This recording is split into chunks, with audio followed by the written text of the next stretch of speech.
Alta velocità, più che veloce, al palo, quello romano, inghiottita dalla palude politica che vede Lega e 5 Stelle su fronti nettamente opposti. Intanto in Veneto continua il pressing. Qui non esiste il sentiment anti-TAV, noi difendiamo fino in fondo questa infrastruttura, siamo convinti che non sia solo un aspetto di modernità, ma anche di visione rispetto agli itinerari europei, itinerari internazionali dai quali il Veneto non può restare tagliato fuori. Gli fa eco il sindaco di Vicenza Francesco Rucco che lunedì riunirà in provincia anche i sindaci e le categorie economiche.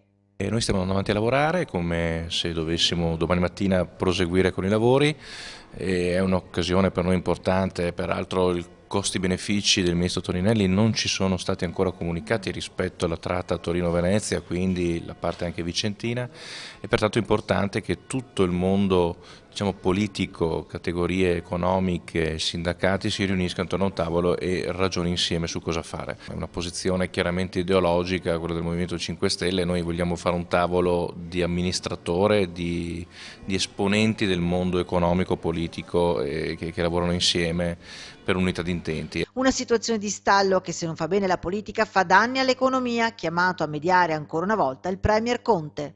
Spero che il Presidente del Consiglio prenda in mano il dossier, lo faccia con vigore e sblocchi definitivamente questa partita. Bene discutere sul fronte dei costi, bene discutere magari su eventuali varianti, ma a partire dal presupposto che non si deve fare direi che è molto sbagliato.